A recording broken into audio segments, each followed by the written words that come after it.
الحمدللہ والصلاة والسلام علی رسول اللہ وعلی آلہ و اصحابہ اجمعین، اما بعد، اعوذ باللہ من الشیطان الرجیم، بسم اللہ الرحمن الرحیم۔ ان المسلمین والمسلمات والمؤمنین والمؤمنات والقانتین والقانتات والصادقین والصادقات والصابرین والصابرات والخاشعین والخاشعات والمتصدقین والمتصدقات والصائمین والصائمات والحافظین فروجہم والحافظات والذاکرین اللہ کثیرا والذاکرات اعد اللہ لہم مغفرۃ واجرا عظیما۔ رب اشرح لی صدری ویسر لی امری واحلل عقدۃ من لسانی یفقہوا قولی۔ اسٹیج پہ موجود علماء اکرام اور آپ سبھی میرے مہمانوں کا استقبال، سواگت میں اسلام کے طریقے پہ کرنا چاہتا ہوں۔ السلام علیکم ورحمۃ اللہ وبرکاتہ۔ میں آج جو میرا عنوان ہے وہ ہے عورتوں کا اسلام میں مقام۔ ابھی کچھ دن پہلے ہم لوگوں نے دیکھا الیکشنز تھے، اور اس کے پہلے حجاب کا میٹر میڈیا میں بہت زیادہ آیا۔ حجاب کو لے کر کے کوئی بول رہا پہننا چاہیے، کوئی بول رہا نہیں پہننا چاہیے، اسکول میں نہیں جانا چاہیے، آنا چاہیے، اور اس کا فائدہ اور نقصان اپنا اپنا سب نے اٹھایا۔ کوئی لوگ اس سے فائدہ اٹھائے، کسی کا نقصان ہوا۔ تو ہم نے سوچا کہ ابھی اس دور میں جب حجاب کا میٹر کو اوپر لایا گیا ہے تو ہم لوگ چلیے اسلام میں جو عورتوں کا مقام ہے اس کو بیان کرتے ہیں۔ اکثر یہ دیکھا جاتا ہے کہ پرانی سویلائزیشنز یعنی کہ پرانی سبھیتائیں، پرانی اردو میں بولتے تہذیبیں، جیسے کہ ایجپشین سویلائزیشن ہے یا اسی طریقے سے گریک سویلائزیشن ہے، یہ سب میں اگر ہم لوگ پڑھتے ہیں پرانی تہذیبیں تو اس میں دیکھتے ہیں کہ عورتوں کا مقام اچھا نہیں رہتا۔ کہیں پہ یہ مانا گیا کہ ایک پنڈورا نام کی عورت کی وجہ سے دنیا میں پوری برائی رہی، تو کہیں پہ عورتوں کو اپنے شوہر کا خریدا ہوا سامان سمجھا جاتا تھا، تو کہیں پہ عورتوں کو اتنا نیچے رکھا جاتا تھا کہ اگر کسی کا شوہر کسی عورت کو مار دیتا تھا تو اس شوہر مطلب اس انسان کو مارنے کی سوائے اس کو نہیں مارا جاتا تھا بلکہ اس کی بیوی کو مار دیا جاتا تھا۔ کہیں پہ عورتوں کو یہ بولا گیا کہ یہ شیطان کا نشان ہے، یہ سائن آف ڈیول ہے، شیطان کا نشان ہے، یہ عورتیں جو ہے یہ برائی کا اور شیطان کا نشان ہے۔ اور صرف تہذیبیں ہی نہیں، یہ سب میں نے پرانی تہذیبیں جیسے کہ Egyptian civilisation, Greek civilisation, Roman civilisation, پرانی تہذیبوں کو بتایا۔ صرف تہذیبوں پہ ہی نہیں بلکہ دھرموں پہ بھی الزام ہے اس عورتوں کو نیچے رکھنے کا۔ کہیں پہ یہ بولا گیا کہ عورت کی وجہ سے ہی انسان کو جنت سے نکالا گیا۔ انسان جو جنت سے نکلے، اگر آپ پڑھیے گا بائبل، عیسائی دھرم، تو اس میں یہ لکھا ہوا ہے کہ عورت کی وجہ سے ہی انسان کو جنت سے نکالا گیا، اور عورت کو اب جو ہے مردوں کی غلامی کرنی ہے۔ یہ لکھا ہوا بائبل میں، جینیسس میں چیپٹر نمبر 3 میں ورس نمبر 16 میں، عورتوں کو مرد کی غلامی کرنی ہے۔ تو کہیں پہ عورتوں کو بولا گیا کہ عورتیں استیہ کی طرح اپوتر ہے، یعنی کہ عورتوں کو بولا گیا کہ یہ جھوٹ کے جیسی گندی ہیں اور عورتوں کو ہمیشہ غلامی میں رکھنا ہے۔ یہ اور دھرموں پہ اس طریقے سے لکھا ہوا ہے۔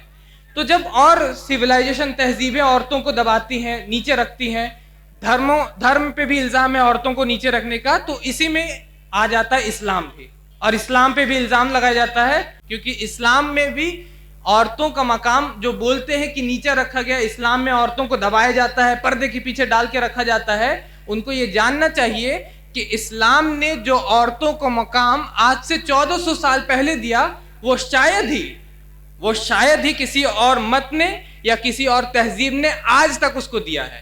آج تک کی بات کر رہا ہوں میں، پہلے کی بات نہیں، آج تک نہیں دیا اس کو۔ اسلام میں عورت اور مرد کیا ہے؟ برابر ہے۔ لیکن جب ہم برابر بولتے ہیں تو اس کا مطلب یہ نہیں ہوتا کہ دونوں میں کوئی فرق نہیں ہے۔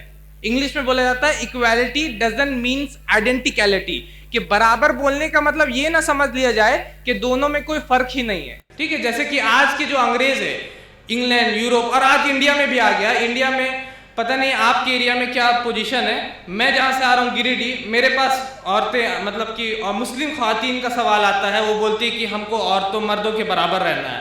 ہم اگر مرد کے لیے آپ ہی لکھتے ہیں، HE لکھتے ہیں، وہ لکھتے ہیں، تو عورت کے لیے شی کیوں لکھتے ہیں، ایس ایچ ای کیوں لکھتے ہیں، عورت کو بھی ہی. اگر مرد کو آپ اگر آپ پاپا بول رہے تو عورت کو ممی نہیں بولنا چاہیے, دونوں کو برابر رکھنا. اتنا تک وہ لوگ پہنچ چکے ہیں, مطلب دونوں میں کوئی فرق ہی نہیں ماننا ہے. فیمنسٹ اس کو بولا جاتا ہے, فیمنزم.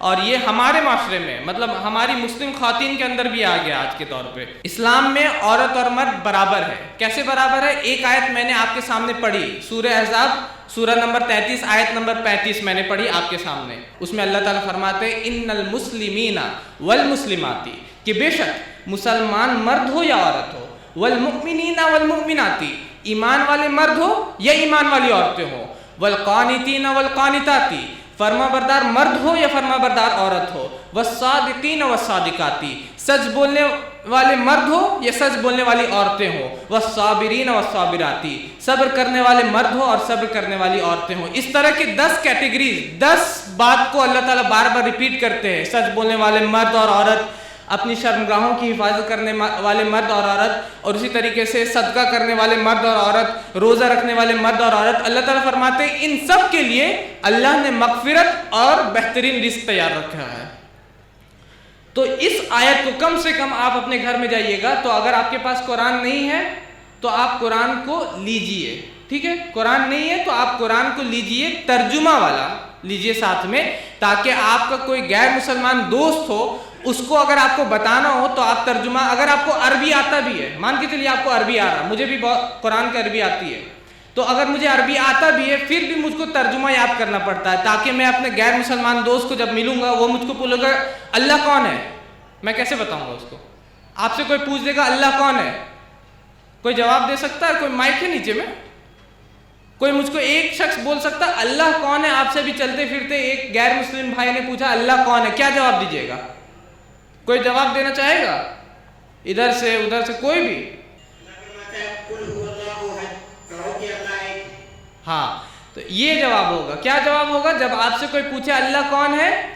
تو بہت سارے آنسرز ہو سکتے ہیں, لیکن صحیح جواب کیا ہوگا؟ آپ اللہ تعالیٰ کیا فرما رہے, جب نبی صلی اللہ علیہ وسلم سے پوچھا گیا کہ اللہ کون ہے تو قل هو اللہ احد, کہو کہ اللہ ایک ہے, اللہ الصمد, اللہ بے نیاز ہے, لم یلد ولم یولد, وہ کسی کو جنتے نہیں ہیں, کسی سے جنے ہوئے نہیں ہیں, مطلب کسی کو پیدا نہیں کرتے اور کسی سے پیدا نہیں ہوئے, ولم یکن لہ کفوا احد, اور ان کے جیسی کوئی بھی چیز نہیں ہے. یہ سورہ سب کو یاد ہوگا, یہاں پر یاد ہے نا؟ جس کو یاد نہیں ہے, کیونکہ نماز میں عام طور پہ ہم لوگ چھوٹا سورہ پڑھتے ہیں تو یہ یاد رہتا ہے, اس کا آپ ترجمہ صرف یاد کر لیجئے, اور آپ کے پاس کتنے موقع رہیں گے دعوت کرنے کے لیے. کتنا موقع رہے گا جب ہم بس میں جاتے ہیں, جب ہم ٹرین میں جاتے ہیں, جب ہم فلائٹس میں جاتے ہیں, ہمارے بغل میں لوگ رہتے ہیں, ہم چاہتے ہیں ان کو بتانے کے بارے میں, لیکن ہم نہیں بتا سکتے. کیوں نہیں بتا سکتے؟ کیونکہ ہم نے کوئی بھی محنت نہیں کیا. کام کے لیے, اپنے کام کے لیے, بزنس کے لیے, میں بھی بزنس مین ہوں, میں بھی بزنس کرتا ہوں, اب تجارت کرتا ہوں, تو اپنے کام کے لیے ہم لوگ کتنی محنت کرتے ہیں, کتنی چیزوں کو یاد رکھتے ہیں, کتنا حساب کرتے ہیں, کتنا جوڑ اور گھٹاؤ کرتے ہیں. لیکن اللہ تعالیٰ جس نے آپ کو سب کچھ دیا ہے, فَبِأَيِّ آلَاءِ رَبِّكُمَا تُكَذِّبَانِ, تو اپنے رب کی کون کون سی نعمتوں کا تم انکار کرو گے, ان کے لیے آپ نے ایک چھوٹی سی سورہ کو یاد نہیں کیا ترجمہ کے ساتھ, ایک چھوٹی سی سورہ. تو میں امید کرتا ہوں کہ اگلی بار جب میں یہاں پہ آؤں گا تو آپ لوگوں میں سے بہت سارے لوگ ہوں گے جو ہاتھ اٹھائیں گے جب میں پوچھوں گا کہ ابھی کتنے کو یاد ہے یہ ترجمہ کے ساتھ. ہاتھ اٹھا سکتا کو, ہاتھ اٹھا کے بتا سکتے کہ کتنے کو یہ سورہ یاد ہے ترجمہ کے ساتھ؟ ایک, ادھر دکھ نہیں رہا مجھے, اور ادھر 2 3. سوچ سکتے ہیں کتنا آڈینس ہے ابھی یہاں پہ؟ 4 5 6 7, 7 ہوا 8. اتنا مجمع میں آپ سوچ سکتے ہیں, اگر کوئی آپ سے پوچھ دے اللہ کون ہے تو صرف 7 اور 8 لوگ بول سکیں گے. آپ کیا ایسی حالت میں ہم لوگ اوپر جائیں گے یا نیچے جائیں گے؟ ڈیسائیڈ آپ کر سکتے ہیں, فیصلہ آپ کر سکتے ہیں. ایسی حالت میں ہم لوگ کو اوپر جانا ہے یا نیچے جانا ہے, وہ ہم لوگ فیصلہ کر سکتے ہیں. تو اللہ تعالیٰ کئی آیتوں میں فرما رہے, بار بار فرما رہے کہ عورت اور مرد برابر ہے. سورہ آل عمران سورہ نمبر 3 آیت نمبر 195 میں اللہ تعالیٰ فرماتے فاستجاب لہم انی لا اضیع عمل عامل منکم من ذکر او انثی. تو اللہ نے آپ کی ان کی دعا کو سن لی. اللہ کسی بھی عمل کرنے والے کے عمل کو برباد نہیں کرتا, چاہے وہ مرد ہو یا عورت ہو. اسی طریقے سے اللہ تعالیٰ فرماتے ہیں سورہ نساء سورہ نمبر 4 آیت نمبر 124 میں, سورہ غافر سورہ نمبر 40 آیت نمبر 40 میں. اسی طریقے سے اللہ تعالیٰ فرماتے ہیں سورہ نحل سورہ نمبر 16 آیت نمبر 97 میں, اللہ تعالیٰ کہتے ہیں کہ جو بھی اچھے عمل کرے گا چاہے وہ مرد ہو یا عورت ہو تو ہم ان کو بہترین زندگی دیں گے. فَلَنُحْيِيَنَّهُ حَيَاةً طَيِّبَةً وَلَنَجْزِيَنَّهُمْ بِأَحْسَنِ مَا كَانُوا يَعْمَلُونَ, کہ ہم ان کو بہترین زندگی دیں گے چاہے وہ مرد ہو یا عورت ہو. تو اسلام میں مرد اور عورت کیا ہوتے ہیں؟ برابر ہوتے ہیں. لیکن برابری کا مطلب ہمیشہ یہ ہم کو یاد رکھنا چاہیے کہ یہ نہیں ہوتا کہ دونوں میں کوئی بھی فرق نہیں ہے, ایکولز ٹو کا سائن نہیں ہے دونوں میں, ٹھیک ہے. جیسے کہ میں بھی یہاں میں اسپیکر ہوں, میں یہاں اسپیچ دے رہا ہوں, مقرر ہوں, تقریر دے رہا ہوں, آصف کیمرہ مین ہے, ہم لوگ دونوں برابر ہیں. میں بھی مسلمان ہوں, یہ بھی مسلمان ہے. لیکن اس کا مطلب یہ نہیں کہ آپ اس کو یہاں لے آئے گے اور مجھ کو وہاں ڈال دیجیے گا, ٹھیک ہے. برابری کا مطلب یہ نہیں ہوتا کہ دونوں کو آپ ایکسچینج کر لیجیے گا, ٹھیک ہے. تو اسی طریقے سے مرد اور عورت برابر ہے, دونوں کو برابر اجر ملتا ہے جب دونوں کام کرتے ہیں. کچھ چیزوں میں عورتیں آگے ہوتی, کچھ چیزوں میں مرد آگے ہوتے ہیں, لیکن اوور آل اللہ تعالیٰ فرماتے ہیں چاہے وہ مرد ہو یا عورت ہو ہم اس کو اس کا بدلہ دیں گے اور اس کو بہترین زندگی دیں گے. میری تقریر میں جو بیان کروں گا عورت اور مرد برابر ہے اور عورتوں کا کیا مقام ہے, کیونکہ عورتوں کا مقام اکثر ہم لوگ ویسٹرنرز کے حساب سے لکھتے ہیں. جو انگریز لوگ سوچتے ہیں کہ عورت جو بھی کرتی ہے, مرد جو بھی کرتا ہے عورت کو وہ بھی کرنا ہے, تو وہ حساب سے ہم لوگ نہیں چلتے. عورت کو ہم لوگ اس حساب سے, اسلام میں ہم لوگ اس طریقے سے عورتوں کو نہیں دیکھتے. ہم لوگ اسلام میں کیا مانتے ہیں کہ مرد اور عورت مل کے ایک اچھے معاشرے کا نرمان کرتے ہیں. مطلب ایک اچھے معاشرے کو بنانے کے لیے مرد اور عورت کو مل کر کے کام کرنا رہتا ہے. یہ نہیں کہ دونوں آپس میں لڑتے رہیں گے, یہ نہیں کہ دونوں آپس میں یہ کرتے رہیں گے کہ میں آگے ہوں تم آگے نہیں ہوں, میں پیچھے ہوں تم آگے نہیں ہو, یہ چیز نہیں ہوتا, ٹھیک ہے. اور اپنی تقریر کو میں نے 3 حصے میں بانٹا ہے, 3 براڈ حصہ میں نے بنایا ہے. ایک تو سب سے پہلا اسلام میں بیٹی کا مقام, دوسرا اسلام میں بیوی کا مقام, تیسرا اسلام میں ماں کا مقام. تو 3 حصے میں نے اپنی تقریر کو بانٹا ہے. تو پہلا حصہ کیا ہے؟ اسلام میں بیٹی کا مقام. جب نبی صلی اللہ علیہ وسلم اس دنیا میں آئے تھے اس وقت بیٹیوں کو بری نظروں سے دیکھا جاتا تھا. اگر کسی کے یہاں بیٹی پیدا ہو جاتی تھی تو وہ اللہ تعالیٰ قرآن میں فرماتے ہیں سورہ نحل سورہ نمبر 16 آیت نمبر 57-58 میں کہ جب ان میں سے کسی کو یہ خبر دی جاتی کہ اس کے یہاں بیٹی پیدا ہو گئی تو اس کا چہرہ سیاہ ہو جاتا ہے, کالا ہو جاتا ہے. وہ اپنے لوگوں سے ڈرے پھرتا ہے کہ کیا کروں, اب اس بیٹی کو جو یہ پیدا ہوئی ہے اس کو ساتھ, اس ذلت کو ساتھ میں لے کے رہوں یا اس کو زمین میں گاڑ دوں. مطلب کہ بیٹی پیدا, آج بھی ہم لوگ دیکھتے ہیں ہمارے معاشرے میں بھی بیٹا پیدا ہوا تو ہم لوگ مٹھائی بانٹتے ہیں, اچھے کوالٹی کا مٹھائی بانٹتا ہے. اور جب بیٹی پیدا ہوتی تو کیا کرتے ہیں؟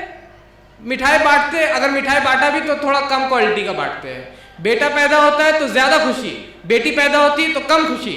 یہ اسلام اس کو منع کرتا ہے. اسلام میں اگر بیٹی آپ کے یہاں پیدا ہو رہی تو اس پہ غم کرنا, اس پہ افسوس کرنا, اس پہ غمگین ہونا یہ بھی منع ہے, ٹھیک ہے. اور اس وقت کیا ہوتا تھا کہ ابھی کے ٹائم پہ کیا ہے کہ ماں کے پیٹ میں ہی بچہ کو ڈیسائیڈ کر دیکھ لیا جاتا کہ ماں کے پیٹ میں بچہ لڑکا ہے یا لڑکی ہے, تو اس کو اس حساب سے مار دیا جاتا ہے. انڈیا میں لاکھوں بچوں کو اور کروڑوں بچوں کو مار دیا جاتا ہے یہ جاننے کے بعد کہ یہ بیٹیاں ماں کے پیٹ میں ہی مار دیا جاتا ہے, ٹھیک ہے. اللہ تعالیٰ قرآن فرماتے وَإِذَا سورہ تکویر میں سورہ نمبر 81 میں کہ جب زندہ گاڑی ہوئی لڑکی سے پوچھا جائے گا کہ تمہیں کس گناہ کی وجہ سے گاڑا گیا, ایک زندہ گاڑی ہوئی لڑکی سے یہ پوچھا جائے گا قیامت کے دن تو کہ تمہیں کس گناہ کی وجہ سے گاڑا گیا زمین کے اندر. سوال کیا اللہ تعالیٰ پوچھ رہے کہ تمہیں کس گناہ کی وجہ سے گاڑا گیا. سوال یہ نہیں ہے کہ تمہیں کس نے گاڑا, اگر سوال یہ رہتا کہ تمہیں کس نے گاڑا تو جواب کیا رہتا؟ میرے ماں نے یا میرے باپ نے یا اسی طریقے سے اس ڈاکٹر نے گاڑا اور کیس بند ہو جاتا وہاں پر قیامت کے دن. لیکن سوال کیا ہے؟ اللہ تعالیٰ فرما رہے کہ تمہیں کس گناہ کی وجہ سے گاڑا گیا, کون سے گناہ تھے جس کی وجہ سے تم کو گاڑ دیا گیا. اور چاہے وہ مسلمان ہو, چاہے وہ غیر مسلمان ہو, چاہے وہ کسی دھرم پہ نہیں بھی ماننے والا ہو, یہ ضرور کہتا ہے کہ چھوٹے بچے جو ہوتے, چھوٹے گود میں بچے یا چھوٹے بچے جو ہوتے وہ سن لیس ہوتے ہیں, اس کا کوئی بھی گناہ نہیں ہوتا. چھوٹا بچہ کوئی گناہ گار ہوتا ہے؟ سن لیس ہوتا, چھوٹے معصوم بچے ہوتے. تو اللہ تعالیٰ ایسا سوال کیوں کر رہے ہیں, کیوں پوچھ رہے ہیں اس چھوٹی گاڑی ہوئی لڑکی سے کہ تمہیں کس گناہ کی وجہ سے گاڑا گیا.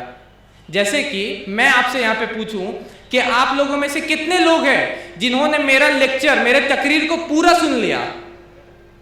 تو یہ سوال صحیح ہوا؟ سوال غلط ہے کیونکہ میرا لیکچر ابھی تقریر ختم نہیں ہوا. تو میں کیوں پوچھ رہا ہوں کہ آپ لوگوں میں سے کتنے لوگ ہیں جو نے پورا سن لیا. تو جب اللہ تعالیٰ اس لڑکی سے پوچھ رہے ہیں کہ تمہیں کس گناہ کی وجہ سے گاڑا گیا تو اس لڑکی کا کوئی گناہ ہے؟ اس بچی کا کوئی گناہ ہے؟ ظاہر سی بات ہے کوئی گناہ نہیں. تو سوال غلط ہے کیا؟ نہیں، سوال صحیح ہے. سوال کیا ہے کہ تمہیں کس گناہ کی وجہ سے مارا گیا؟ کون سے گناہ تھے معاشرے میں؟ کون سے گناہ ایسے تھے جس کی وجہ سے تمہارے باپ نے یہ سوچا کہ ابھی یہ بیٹی ہے، اس کو ابھی بڑا کرنا ہے، پڑھانا ہے، لکھانا ہے، اس کے بعد دہیج بھی دینا ہے اس کے ساتھ ساتھ میں، اور اس کے سب چیز کرنا ہے، تو اس کو اتنے خرچے کو کم کر لیا جاتا، ابھی اس کو مار کے اپنے پاکٹ میں پیسے کو رکھ لیا جاتا ہے. تو بھلے ہی آپ نے کسی بچی کو مارا نہیں ہوگا، لیکن اگر آپ اس سسٹم میں، اس معاشرے کے اور اس سسٹم کو سپورٹ کرتے، دہیج کے سسٹم کو سپورٹ کرتے، جس میں لڑکیوں کے اوپر ظلم کیا جاتا ہے، جس سے لڑکیوں کے ماں باپ کے اوپر اتنا ظلم بنایا جاتا ہے کہ دوسرا دیکھنے والا شخص یہ سوچتا ہے کہ اس سے اچھا تو میری بیٹی ہی نہیں ہوتی. دوسرا دیکھنے والا شخص یہ سوچتا ہے کہ اس سے اچھا تو میری بیٹی، اس کو اتنا تکلیف ہو رہا ہے، وہ سوچتا ہے کہ اس سے اچھا تو میری بیٹی ہی نہیں ہوتی. تو اس معاشرے، اس سسٹم کو اگر آپ نے سپورٹ کیا ہوگا، دہیج کے سسٹم کو، اور سارا کا سارا جو سسٹم بنایا گیا ہے، تو بھلے ہی آپ نے کسی بچی کو نہیں مارا ہوگا، لیکن شاید کہ قیامت کے دن اس بچی کی انگلی آپ کی طرف ہو جائے گی، جس کو اللہ تعالیٰ پوچھ رہے کہ تمہیں کس گناہ کی وجہ سے مارا گیا؟ کون سے گناہ معاشرے میں تھے جس کی وجہ سے تمہارے باپ نے سوچا کہ اس کو ابھی بڑا کر کے ابھی اس کو سارا کا سارا خرچہ ہوگا اس کے پیچھے، اس سے اچھا اس کو ابھی مار دیا جائے. تو اللہ تعالیٰ فرما رہے ہیں کہ جب زندہ گاڑی ہوئی لڑکی سے پوچھا جائے گا کہ تمہیں کس گناہ سے کی وجہ سے مارا گیا. پہلے زمانے میں نبی صلی اللہ علیہ وسلم کے دور کے واقعہ کو اگر آپ پڑھیے گا تو ایون 5 سے 6 سال کی لڑکی کو بھی دردناک طریقے سے مار دیا جاتا. اس کا خود کا باپ اس کو لے جاتا مکہ کے باہر میں اور خود وہاں گڈھا کھودواتا ہے، اس سے بھی کھودواتا ہے، اور اس کے بعد خود اس کو مار دیتا ہے. ابھی کا دور آپ سوچیے گا ابھی نہیں، دور بدل چکا. نہیں، آپ جا کے دیکھیے پورا کا پورا ٹی وی شوز ہے جس میں آج کے دور کے ڈاکٹر، جس کو ہم لوگ سیویلائز بولتے ہیں، پڑھے لکھے بولتے ہیں، وہ 2 سے 3 ہزار روپے کے لیے آج بھی وہ اسی طریقے سے بچوں کو مارتے ہیں جس طریقے سے اس وقت بچوں کو مار دیا جاتا تھا.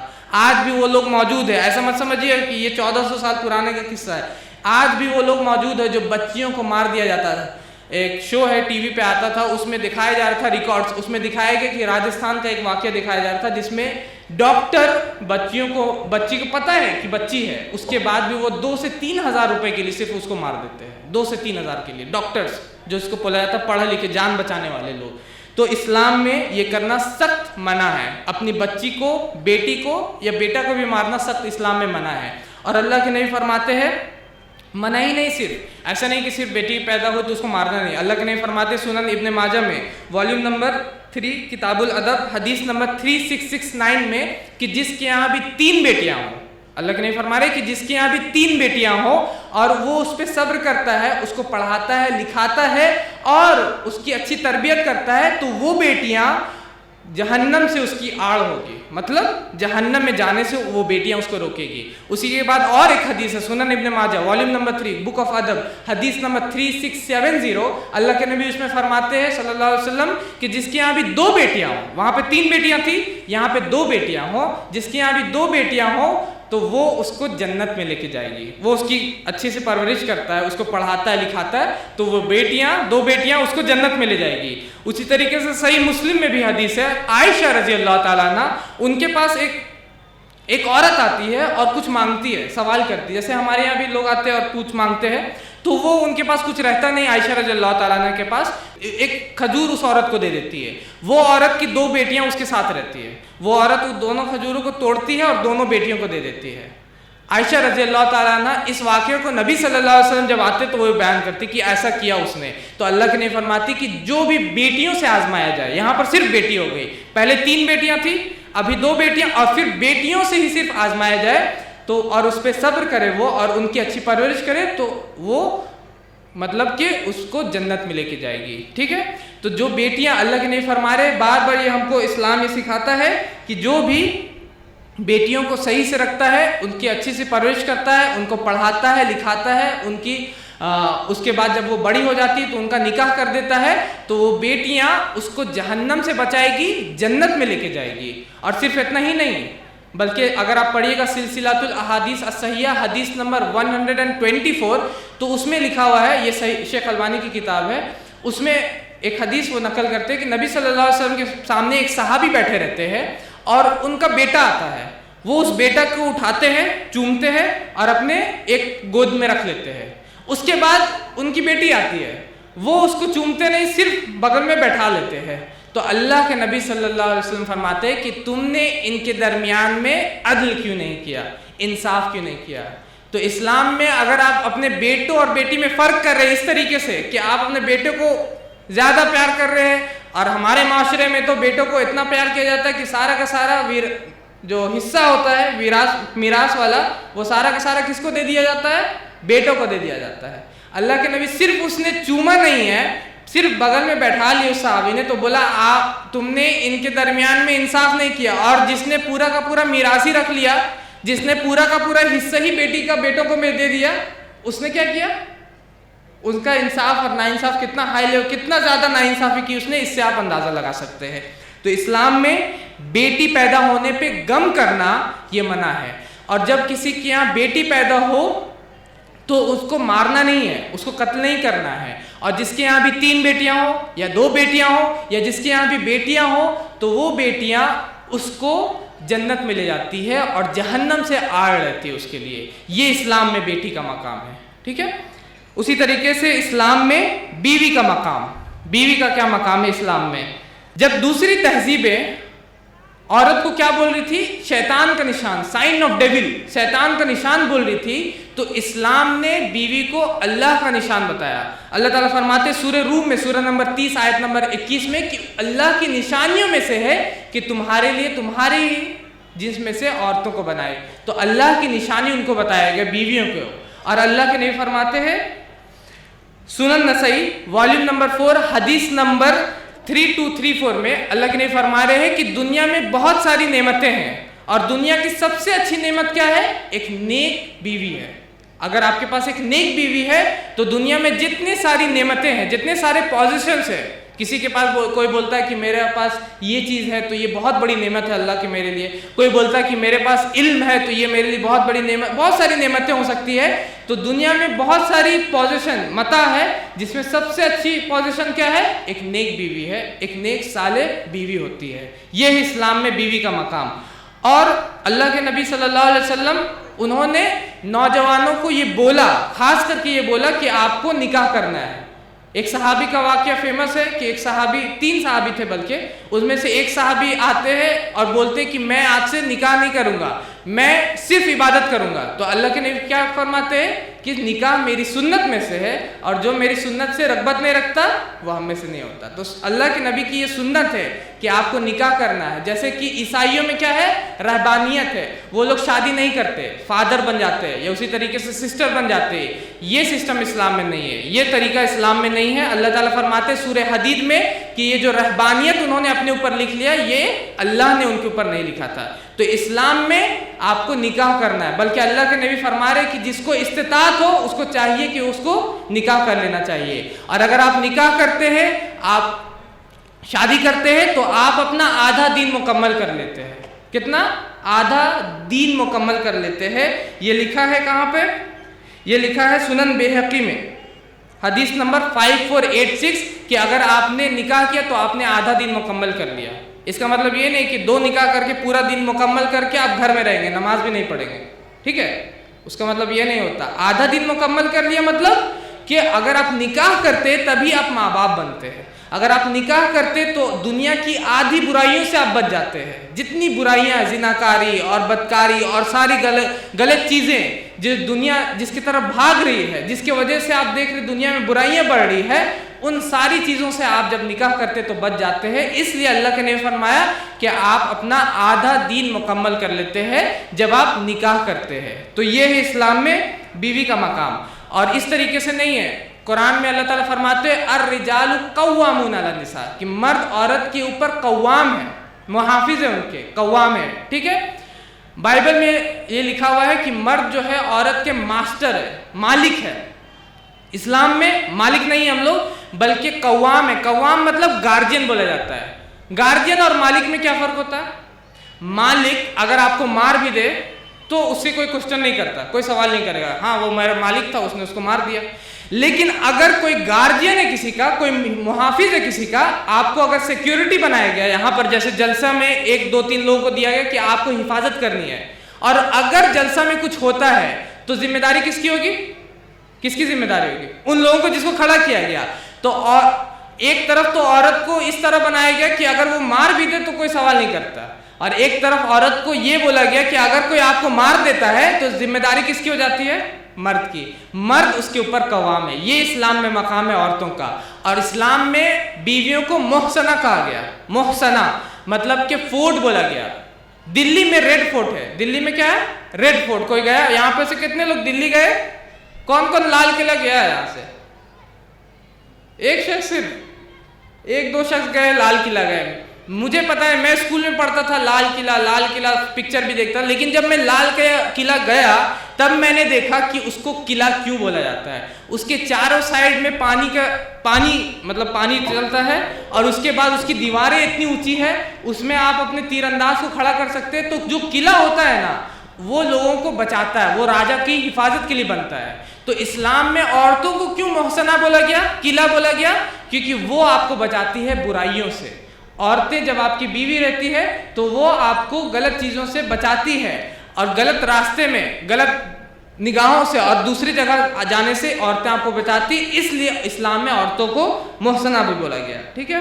اور اللہ کے نبی فرماتے ہیں، مسند احمد کی حدیث ہے، حدیث نمبر 7396، کہ تم میں سب سے اچھا وہ ہے جو اپنی بیویوں سے سب سے اچھا سلوک کرے۔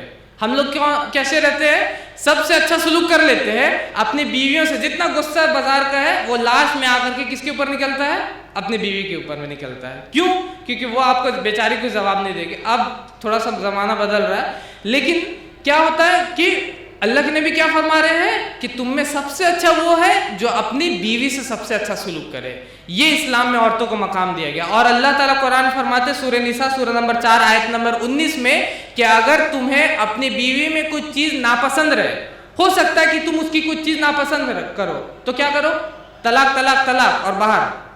یہ کرنے بولا ہے اسلام نے۔ ہاں، اسلام کیا بولتا ہے کہ جب کوئی چیز بیوی کی ناپسند لگے تو ہو سکتا ہے کہ کوئی چیز کو تم ناپسند کرو اس کی، اور اللہ نے تمہارے لیے اس میں بہت ساری بھلائی رکھی ہو۔ یہ لائٹس، یہ جو لائٹ ابھی لگا رہے تھے یہ لوگ، اس سے میرے آنکھ میں بہت جلن ہوتا ہے، پرابلم ہوتا ہے، لیکن کیونکہ یہ کیمرہ کے لیے اچھا ہے تو مجھے یہ چیز اچھا نہیں لگ رہا ہے یہ لائٹ، لیکن کیونکہ کیمرہ کے لیے پسند ہے تو اللہ تعالیٰ اسی طرح فرما رہے کہ ہو سکتا ہے تمہاری بیوی کی کچھ چیزیں ہیں ایسی ہو جو تم کو اچھی نہیں لگے، لیکن اللہ نے اور بھی بہت ساری چیزوں میں اس کے لیے تمہارے لیے بہت ساری بھلائی رکھا ہو۔ تو یہ اسلام میں بیوی کا مقام ہے کہ بیوی جو ہوتی ہے وہ محسنہ ہوتی ہے، ایک قلعہ ہوتی ہے آپ کو برائیوں سے بچانے والی۔ بیوی اللہ کے نشانی کے طور پر رہتی ہے۔ بیوی سے اگر آپ کے پاس ایک بیوی ہے تو وہ دنیا کی سب سے اچھا پوزیشن ہے۔ دنیا میں جتنی بھی چیزیں، متاع کی چیزیں ہیں، سب سے اچھا پوزیشن کیا ہے؟ ایک نیک بیوی ہے۔ اور اگر آپ نکاح کرتے ہیں تو آپ کا آدھا دین مکمل ہو جاتا ہے، ہاف دین، آدھا دین مکمل ہو جاتا ہے۔ تو یہ اسلام میں مقام ہے بیویوں کا۔ اور اب آخر میں ماں کا مقام۔ اسلام میں ماں کا کیا مقام ہے؟ ماں کے اوپر تو بہت لمبا ایک مطلب کہ عنوان ہو سکتا ہے، اور ہر دھرم میں ماں کے لیے عزت کے لیے الفاظ مطلب بولے گئے ہیں، اور ماں کے لیے اسلام بھی اللہ کے درجہ کے بعد، مطلب اللہ کی عبادت کے بعد کس کا مقام آتا ہے؟ ماں باپ کا مقام۔ ایک تو نبی صلی اللہ علیہ وسلم کا مقام آتا ہے، لیکن قرآن میں بہت ساری آیتیں ہیں، جیسے کہ سورہ اسراء سورہ نمبر 17 آیت نمبر 31، سورہ انعام سورہ نمبر 6 آیت نمبر 151، سورہ عنکبوت سورہ نمبر 29 آیت نمبر 8، اسی طریقے سے سورہ لقمان سورہ نمبر 31 آیت نمبر 14 اور 15۔ اللہ تعالیٰ بہت سارے مقام پہ اللہ تعالیٰ فرماتے وَاعْبُدُوا اللَّهَ وَلَا يُشْرِكُ بِهِ شَيْئًا وَبِالْوَالِدَيْنِ إِحْسَانًا، کہ اپنے اللہ کی عبادت کرو اور اپنے ماں باپ سے اچھا سلوک کرو، ٹھیک ہے؟ اللہ کی عبادت اوپر ہوا، پھر اپنے ماں باپ سے اچھا سلوک کرو۔ ابھی کچھ دن پہلے میں ایک اولڈ ایج ہوم گیا تھا، ورد آشرم بولتے ہیں ہندی میں اس کو، اور انگلش میں بولتے ہیں اولڈ ایج ہوم۔ اس جگہ پہ جب ہم لوگ جاتے ہیں وہاں پر، الحمدللہ مسلمانوں میں وہ چیز بہت کم پائی جاتی ہے، لیکن جب میں وہاں گیا اور وہاں بوڑھے لوگ، جو بوڑھے ماں باپ تھے وہاں پر، وہ اس طرح سے دکھ رہے تھے جیسے کہ وہ کسی کا انتظار کر رہے ہو، جیسے کہ وہ بوڑھے ماں باپ جن کو اپنے بچوں نے، خود اپنے بچوں نے وہاں پہ لا کے چھوڑا ہے، وہ خود گیٹ کی طرف ہمیشہ نظر رہتی ہے ان کی کہ کوئی آئے ان سے بات کرنے کے لیے، کوئی آئے ان سے کچھ سوال کرنے کے لیے، کوئی آئے ان سے پوچھنے کے لیے کہ کیا حال ہے۔ تو یہ آج ہم لوگ کا پوزیشن ہو گیا کہ ہم لوگ اپنے ماں باپ کو اولڈ ایج ہوم میں ڈال رہے ہیں۔ اسلام میں اللہ تعالیٰ فرما رہے ہیں کہ اللہ کی عبادت کرو اور اپنے ماں باپ سے اچھا سلوک کرو۔ اس کی ماں نے تکلیف اٹھا کے اس کو اپنے حمل میں رکھا، کہ اپنے ماں باپ کا بھی شکر کرے اور اللہ سبحانہ تعالیٰ کے بھی شکر کرے. اور ماں باپ کے بارے میں حدیثیں، ماں کے بارے میں حدیثیں، بہت ساری حدیثیں بھری پڑی. صحیح بخاری کی ایک فیمس حدیث ہے، volume number 8 book of manners chapter number 2 حدیث نمبر 2. اس میں اللہ کے نبی صلی اللہ علیہ وسلم کے پاس ایک شخص آتے ہیں اور پوچھتے ہیں کہ دنیا میں میرا سب سے اچھا سلوک کس کے ساتھ ہو؟ دنیا میں اگر میں سب سے اچھا سلوک کروں، اخلاق سب سے اچھا پیش کروں تو کس کے ساتھ کروں؟ ہم لوگ کیا کرتے ہیں، کیونکہ ہم لوگ بزنس مین ہیں تو کسٹمر کے ساتھ سب سے اچھا سلوک کرتے ہیں. کس کے ساتھ سب سے اچھا سلوک کرتے ہیں؟ جو ہمارا کسٹمر ہے. انگلش میں بولا جاتا ہے کسٹمر از گاڈ. کسٹمر جو ہوتا ہے وہ گاڈ ہوتا ہے. انگلش میں ویسٹرنرز وہ لوگ بولتے ہیں، وہ کچھ بھی بول سکتا ہے. ہم لوگ کسٹمر لوگ کے ساتھ اچھا سلوک کرتے ہیں، اپنے ماں باپ سے اچھا سلوک نہیں کرتے. اللہ کے نبی سے پوچھا جا رہا ہے کہ دنیا میں سب سے اچھا سلوک کس کے ساتھ کروں؟ تو اللہ کے نبی فرماتے ہیں تمہاری ماں. وہ پوچھتے ہیں پھر کون؟ مطلب ماں سے اچھا سلوک کرو سب سے پہلے، پھر کون، اس کے بعد؟ تو وہ بولتے تمہاری ماں. وہ تیسرے نمبر پہ پھر پوچھتے پھر کون؟ وہ بولتے تمہاری ماں. اور وہ پھر بولتے چوتھے نمبر پہ پھر کون؟ پھر سے سوال کر رہے وہ بولتے تمہارے والد، تمہارے باپ. تو سوچ سکتے ہیں آپ، پہلے نمبر پہ ماں کو رکھا، دوسرے نمبر پہ ماں کو رکھا، تیسرے نمبر پہ ماں کو رکھا اور چوتھے پہ باپ کو رکھا. اس کا مطلب یہ نہیں کہ باپ کا کوئی درجہ نہیں، اس کے بارے میں اور بھی حدیثیں ہیں، لیکن آپ اس سے اندازہ لگا سکتے ہیں کہ فرسٹ پرائز بھی ماں کو، سیکنڈ پرائز بھی ماں کو، تھرڈ پرائز بھی ماں کو، اور فورتھ پرائز والے کا نام نہیں لیا جاتا ہے. فورتھ کا کبھی دیکھا؟ فورتھ کا نام نہیں لیتے ہم لوگ، پہلا دوسرا تیسرا ہی تک نام لیتے ہیں. تو آپ سوچ سکتے ہیں اس سے ماں کا کیا مقام ہے. ایک اور حدیث ہے آپ کی سنن نسائی کا، وہ حدیث ہے حدیث نمبر 3106. ایک شخص نبی صلی اللہ علیہ وسلم کے پاس آتا ہے، وہ بولتے ہیں مجھ کو جہاد پہ جانا ہے، مجھ کو قتال پہ جانا ہے. وہ بول رہے اجازت مانگنے کے لیے آ رہے کہ مجھ کو چلیے مجھے جہاد پہ جانا ہے، مجھے قتال پہ جانا ہے. وہ پوچھتے تمہاری ماں زندہ ہے؟ نبی صلی اللہ علیہ وسلم پوچھ رہے تمہاری ماں زندہ ہے؟ وہ بولتے ہاں میری ماں زندہ ہے. وہ بولتے جاؤ اس کی خدمت کرو کیونکہ جنت اس کے قدموں کے نیچے ہے. یہ ہے ماں کا مقام کہ جنت ماں کے قدموں کے نیچے ہوتی ہے. تو اسلام میں ماں کا جو مقام ہے وہ الگ ہی لیول کا ہے. مطلب ماں کا مقام جو ہے وہ اللہ کے مقام کے بعد ماں باپ کا مقام آتا ہے. اور ماں سے دنیا میں اگر سب سے اچھا سلوک کیا جائے تو کس سے؟ اپنے ماں باپ، ماں سے، پھر کس سے؟ اپنی ماں سے، پھر کس سے؟ اپنی ماں سے، پھر کس سے؟ پھر اپنے باپ سے. اور ایک جنت ماں کے قدموں کے نیچے ہوتا ہے. یہ اسلام میں مقام ہے، ماں کا مقام ہے. ٹھیک ہے. اب آخر میں کیونکہ مجھے یہ بولا گیا تھا کہ یہاں عورتیں بھی موجود ہے، اس طرف عورتیں بھی موجود ہے، اور کیونکہ میں دعوت کا کام کرتا ہوں، لوگوں میں اسلام کے پیغام کو پہنچاتا ہوں، تو مجھ کو یہ بولا گیا کہ آپ کچھ اس طریقے کو بیان کر دیں جس سے کہ عورتیں بھی دعوت کا کام کر سکیں. مطلب عورتیں، اکثر یہ سوال ہوتا ہے کہ مرد، عام طور پہ مرد دعوت کا کام کرتے ہیں یا نہیں بھی کرتے، مجھے نہیں معلوم یہاں پر کتنے لوگ دعوت کا کام کرتے ہیں. دعوت کے کام کرنا مطلب کہ لوگوں تک اسلام کے پیغام کو پہنچانا. ٹھیک ہے. لوگوں تک اسلام کے پیغام. اسلام کا کیا پیغام ہے؟ اسلام کا پیغام توحید کا پیغام ہے. اسلام کا پیغام رسالت کا پیغام ہے، اللہ کے نبی صلی اللہ علیہ وسلم کے پیغام ہے. اسلام کا پیغام آخرت کا پیغام ہے. کیا آپ لوگ یہ لوگ پہنچاتے؟ مطلب آپ کے ایریا میں جو لوگ ہیں، بہت اس ایریا میں سنتھالی لوگ بھی رہتے ہیں، سنتھال لوگ رہتے ہیں، کیونکہ بہت سارے ہمارے ایریا میں سنتھال لوگ رہتے ہیں. اور سنتھال میں کوئی قرآن کا ترجمہ نہیں تھا، قرآن کا کوئی ترجمہ ابھی تک سنتھال میں نہیں ہے. سنتھالی بھاشا میں بائبل کا ترجمہ ہے، سنتھالی بھاشا میں اولڈ ٹیسٹمنٹ بھی، نیو ٹیسٹمنٹ بھی. تو ہم لوگوں نے الحمدللہ ابھی ایک ترجمہ کیا ہے جس میں اما پارا کو صرف سنتھالی میں کنورٹ کیا، اما پارا کو سنتھالی میں اس کو ترجمہ کیا، اور انشاءاللہ اس کو پرنٹ میں لائیں گے. تو لوگوں تک آپ کو اسلام کے پیغام کو پہنچانا، چاہے وہ کوئی بھی لوگ ہو، چاہے وہ سنتھال لوگ ہو، چاہے وہ عیسائی لوگ ہو، چاہے وہ اور آپ کے ہندو بھائی ہو، چاہے وہ آپ کے ایتھیسٹ کوئی بھی بھائی ہو، آپ کو ان تک اسلام کے پیغام کو پہنچانا ہے. کنتم خیر امت اخرجت للناس، کہ تم بہترین امت ہو جو لوگوں کے لیے نکالے گئے ہو، نیکی کا حکم دیتے ہو، برائی سے روکتے ہو. اور نیکی میں سب سے بڑی نیکی کا کیا حکم ہو سکتا ہے؟ کوئی نماز نہیں پڑھ رہا، میں بولتا ہوں بھائی نماز پڑھنا چاہیے. اللہ کے نبی نے فرمایا کہ نماز اور اسلام اور کفر کے درمیان کیا فرق ہے؟ نماز. تو آپ کو نماز پڑھنا ہے. تو اسی طریقے سے سب سے بڑی نیکی کا حکم کیا ہوگا؟ ایک ایسا کلمہ جس کو پڑھ کے ایک انسان جہنم سے نکل کے جنت کی طرف آ جاتا ہے. یہ ہمارا کام ہے.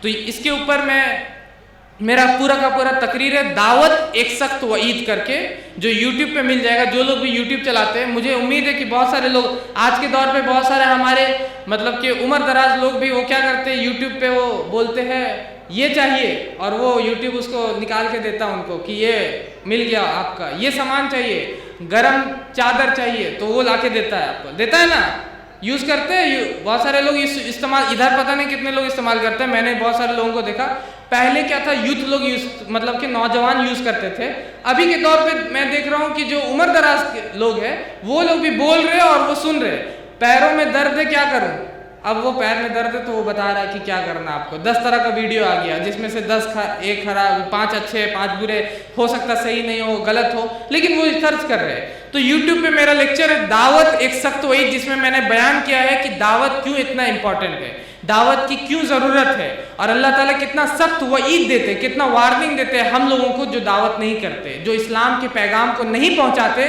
ان لوگوں کے بارے میں اللہ تعالیٰ کتنا سخت وعید دیتے ہیں، ٹھیک ہے۔ اللہ تعالیٰ فرماتے ہیں وَادْعُ إِلَىٰ رَبِّكَ وَلَا تَكُونَنَّ مِنَ الْمُشْرِكِينَ کہ اے مسلمانوں تم لوگ دعوت کرو، اپنے رب کی طرف لوگوں کو بلاؤ اور مشرک مت بنو۔ یہ آیت سنا تھا پہلے، پتہ نہیں میں یہاں پہلے آیا کہ نہیں، لیکن یہ آیت بھی قرآن میں سورہ قصص سورہ نمبر 28 آیت نمبر 87 ہے، اللہ تعالیٰ فرما رہے اے مسلمانوں اپنے رب کی طرف دعوت کرو اور مشرک مت بنو۔ اس کا کیا مطلب ہوا کہ اگر آپ دعوت نہیں کیجئے گا، لوگوں کو اسلام کے بارے میں نہیں بتائیے گا، تو ممکنہ چانسز ہے کہ آپ بھی شرک کی طرف چل جائیں۔ آپ نہیں جائیے گا تو آپ کی آنے والے نسلیں جن کو آپ نے اسلام نہیں پڑھایا، جن کو آپ نے اسلام کے بارے میں نہیں بتایا، وہ شرک کی طرف چل جائے گی۔ اور آج ہو رہا پورا کا پورا یوٹیوب پہ ایک چینل بنا کے بیٹھے ہوئے ایکس مسلم میں بولتے ہیں پہلے ہم مسلمان تھے ابھی مسلمان نہیں، کیا ہے یہ سب؟ کیونکہ آپ نے ان کو تعلیم نہیں دیا، کیونکہ آپ نے ان کو اسلام کے بارے میں نہیں بتایا، آپ خود اسلام کے بارے میں لوگوں کو نہیں بتا رہے، تو دھیرے دھیرے آپ اس کو بھول جا رہے ہیں۔ تو مجھے یہ بولا گیا کہ عورتیں دعوت کیسے کیا کرے، عورت کو اگر دعوت کرنا تو وہ کیسے کرے؟ تو سب سے پہلا عورت اگر دعوت کرنا چاہتی ہے تو وہ دائیوں کو کھڑا کرے، وہ اپنے بچوں کو دائی بنا کر کے کھڑا کرے۔ اب بہت سارے واقعات کو پڑھیے گا، اس میں کیا ہے، اس میں آپ دیکھیے گا کہ ان کی ماؤں نے کس طرح محنت کی ان کو کھڑا کرنے کے لیے۔ میں خود یہاں کھڑا ہوں کیونکہ میری ماں نے، میں اسی طریقے سے بیٹھا ہوا تھا اپنی ماں کے ساتھ اور ہم لوگ ڈسکس کر رہے تھے، ابھی میری ماں اس دنیا میں نہیں ہے، اللہ تعالیٰ ان کو جنت نصیب کرے، اور میری ماں کے ساتھ میں اسی طریقے سے بیٹھا ہوا تھا اور ہم لوگ بات کر رہے تھے کہ کس طریقے سے دعوت ہونا چاہیے نہیں ہونا چاہیے۔ تو انہوں نے مجھ کو بولا کہ بولو مت، کھڑے ہو اور کام کو کرو، اور اس انسٹرکشن کو میں نے وہاں پہ پایا ان سے، اور وہ خود دعوت کا کام کرتی تھی، وہ لوگوں کو اسلام کے بارے میں بتاتی تھی، تو ان کی وجہ سے میں یہاں پہ کھڑا ہوں ابھی۔ تو آپ سوچ سکتے ہیں عورت کتنا کام کر سکتی ہے، وہ ایک پورے کے پورے دائی کو کھڑا کر سکتی ہے۔ تو سب سے پہلے اگر کوئی عورت دعوت کا کام کرنا چاہتی ہے تو وہ دائیوں کو کھڑا کر سکتے ہیں۔ اسی طریقے سے اگر وہ دعوت کا کام کر سکتی ہے تو عورتوں میں اگر کسی خواتین کوئی ہے جو عیسائی ہے، جو غیر مسلمان ہے، اس کو بتانا تو وہ کون بتائے گا؟ وہ عورتیں بتائیں گی، وہ خود عورت اس کو بتا سکتی ہے۔ میں جا کے بتاؤں گا تو یہ میرے لیے فتنہ رہے گا۔ اگر کوئی مرد، میں بہت سارے نوجوانوں کو پوچھتا ہوں کہ کیا کرتے ہو، دعوت کیسے کرتے ہو، تو وہ بولتے ہیں کہ ایک جرمنی میں ایک لڑکی ہے اس سے میں دعوت کر رہا ہوں۔ میں بولتے یہ دعوت نہیں ہے، جرمنی کوئی لڑکی کو تم نہیں بتا سکتے یہاں پر بیٹھ کر کے۔ دعوت اگر کسی خواتین میں کرنا ہے تو اس کے لیے آپ کو خواتین کو، عورتوں کو تیار کرنا، آپ بیٹھ کر کے وہ لڑکیوں کو دعوت نہیں کریں۔ یہ بہت بڑا مطلب افسوس کا بات ہے کہ وہ دعوت بول کر کے وہ عورتوں کو میسج کر رہا ہے، یہ صحیح نہیں ہے، قطعاً صحیح نہیں۔ تو عورتوں کو دعوت اگر کرنا ہے تو وہ کیسے کر سکتی ہے؟ وہ عورتوں میں دعوت کر سکتی ہیں۔ تیسرا پوائنٹ، اگر صرف عورتیں ہیں تو اس میں وہ درس دے سکتی ہیں، اگر وہ علم رکھتی ہے وہ بتا سکتی ہے تو وہ عورتوں میں درس دے سکتی ہے۔ چوتھا پوائنٹ، وہ اپنے پڑوس میں، بہت سارے بات کیا ہوتے ہیں اپنے اگل پڑوس میں رہتے غیر مسلمان، تو ان کو آپ انوائٹ کیجئے، اپنے گھر میں بلائیے، آپ ان سے پوچھیں کہ آپ کو پتہ ہے کہ یہ انٹرنیٹ پہ، یہ نیوز چینل پہ تو دکھا رہا ہے کہ حجاب ہے، یہ ہے، غلط ہے، صحیح ہے، آپ کو پتہ ہے قرآن میں کیا لکھا ہے؟ سمپل کوشچن، آپ کو پتہ ہے قرآن میں کیا لکھا ہے؟ آپ کو پتہ ہے کہ اللہ کون ہے؟